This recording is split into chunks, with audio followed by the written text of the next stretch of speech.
welcome back to our channel, fans. Today is a beautiful, bright day to dive deep into the dramatic, twisted, and utterly captivating world of Genoa City, where the secrets are dark and the family loyalties are constantly being tested.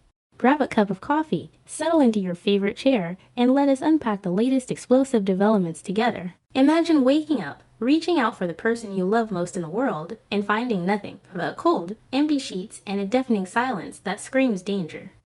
That is the chilling reality currently creeping into the Abbott mansion, setting the stage for a psychological thriller that will leave you on the edge of your seat.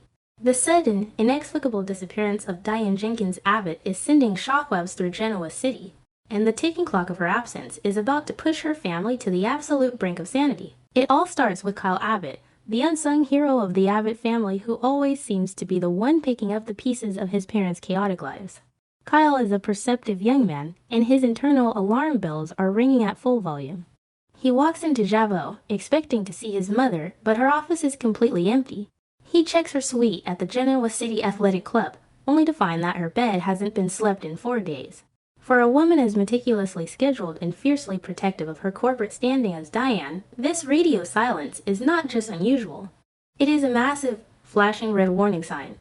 Kyle immediately goes to his father, Jack Abbott, to warn him that something is terribly, horribly wrong. To understand the sheer tragedy of this moment, we have to look at the devastating miscommunication that occurred right before Diane vanished. The last time we saw Diane, she was sitting in her hotel room, pouring her heart and soul into a deeply emotional voicemail for Jack.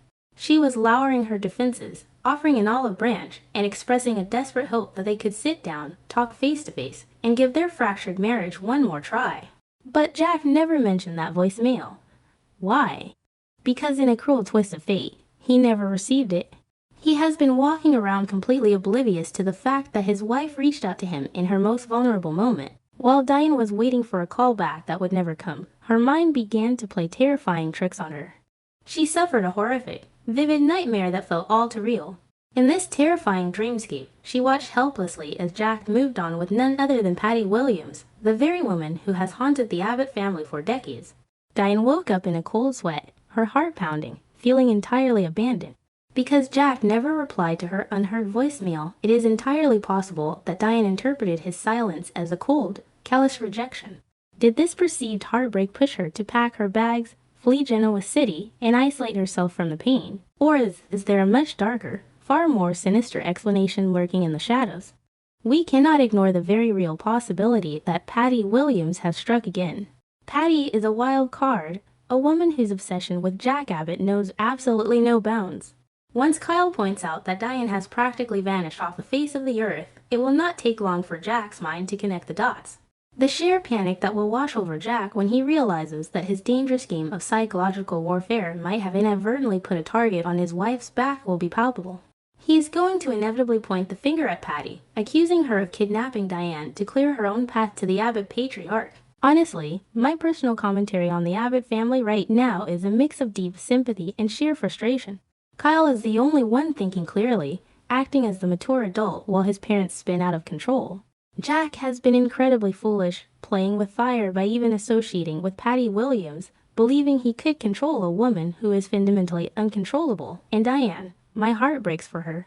She is a woman who has fought tooth and nail to redeem herself and build a stable life, only to be constantly haunted by the ghosts of Jack's past.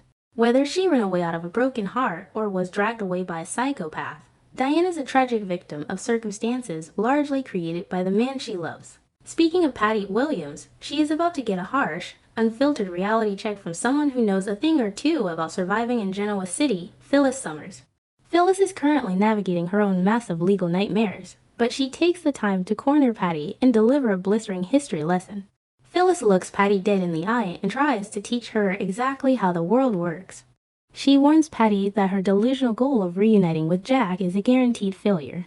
Phyllis brutally lays out the facts. Jack will never, ever truly believe that Patty is reformed.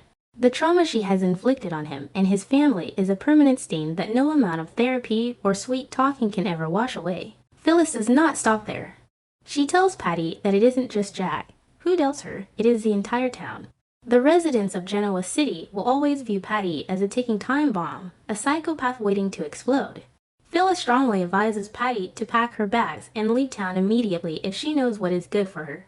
But Patty, with that unsettling, vacant smile of hers, absolutely refuses to abandon her twisted dreams.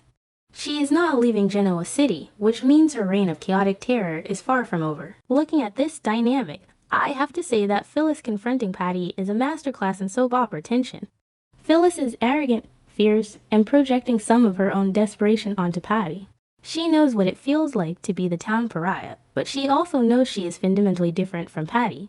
Patty, on the other hand, is genuinely terrifying precisely because she lives in a reality of her own making.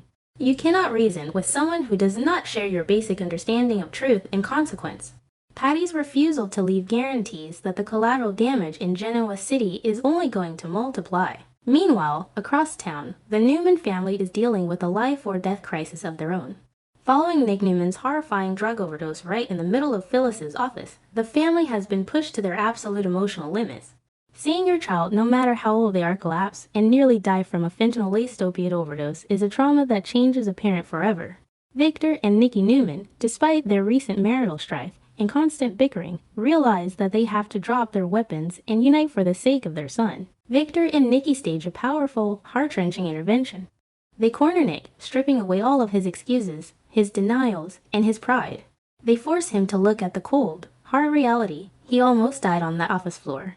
Nikki, drawing on her own agonizing, decades-long battle with alcoholism, speaks to Nick from a place of profound understanding and shared genetic vulnerability.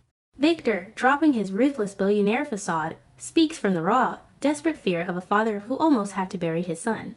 Together, they form an impenetrable united front, convincing Nick that he cannot beat this chemical demon on his own.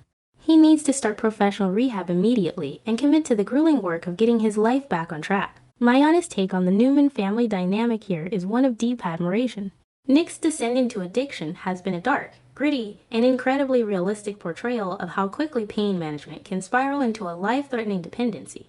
Watching Victor and Nikki put aside their massive egos and deep-seated resentments to save their boy is a beautiful reminder of their fundamental bond.